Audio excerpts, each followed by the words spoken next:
The house stood where the map ended. Its windows were nothing but hollow eyes staring into the forest that had long forgotten the sound of life. The trees leaned inward, whispering secrets through their blackened branches, and the air trembled as though holding its breath. Time here had no pulse, only a slow, uneasy rhythm, like something breathing beneath the soil. Inside, dust lay like snow upon every surface, undisturbed, except for a single set of footprints, bare, human, and damp. They began at the front door and ended in the middle of the hallway, dissolving into nothing. On the walls, portraits hung crooked, their painted eyes melted by moisture, their smiles warped into quiet screams. In the upper rooms, mirrors stood draped in sheets that swelled faintly, as if something beneath them exhaled. A clock on the landing ticked without hands, each talk an uneven gasp, each second stretching longer than the last.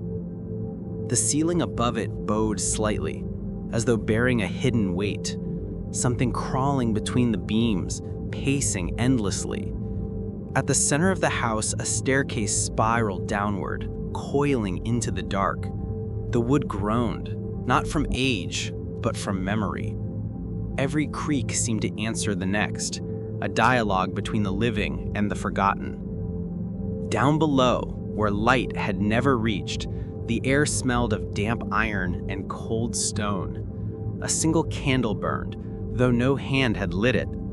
Its flame flickered towards something unseen, something waiting just beyond the walls.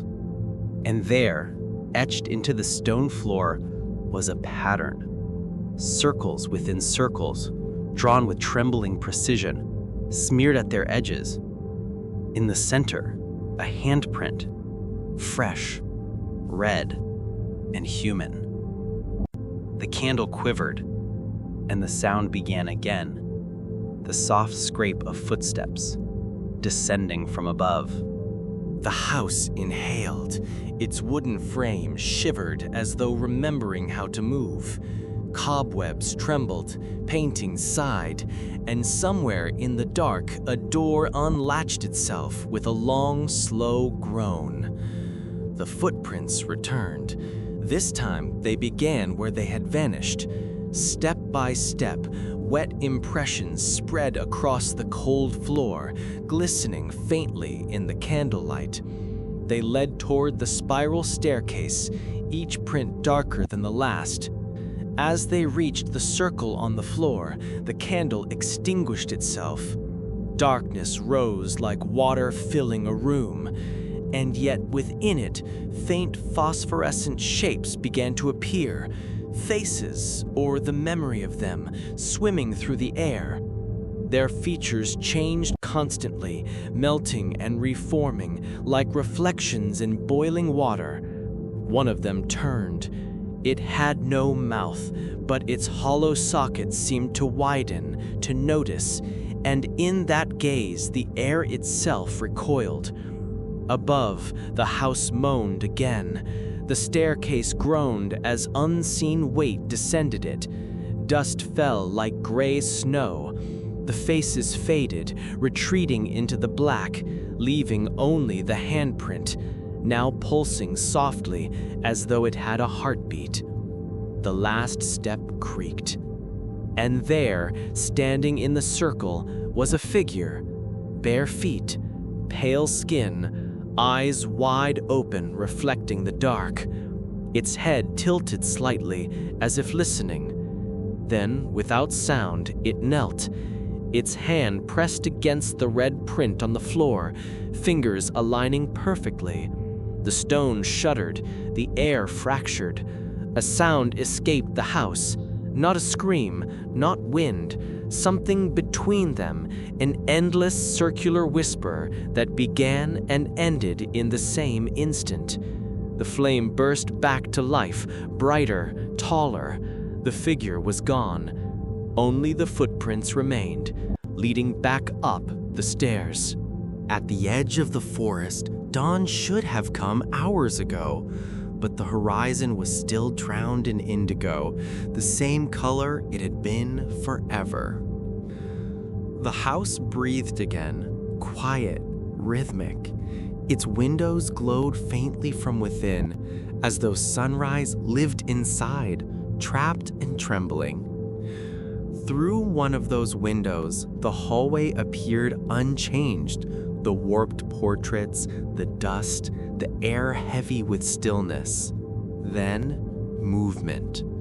Footsteps again, bare, slow, deliberate. Emerging from the upper landing this time, not from the door. Each one sounded heavier than before. In the mirror at the end of the hall, a faint reflection appeared. A figure walking forward, its features blurred, distorted by glass too old to remember what truth looked like. The figure paused, head tilting toward its own reflection. And then, the reflection smiled. The real figure did not. A hairline crack traced down the center of the glass, branching outward like veins, until the mirror shattered in silence. Shards scattered across the floor, each one reflecting a different angle of the hallway, but in none of them was the figure visible anymore. From the stairwell, the whisper began again, the same endless sound looping upon itself, the same pattern of breath and silence, the same slow descent. Downstairs, the candle still burned. The red handprint was gone. In its place, another had appeared, larger, darker, pressed over the same spot. The circle trembled. The air folded. Then, the door at the top of the stairs opened. A rush of cold night poured in. The forest beyond seemed to breathe in sync with the house. The first light of dawn finally touched the threshold, only to fade instantly, swallowed whole.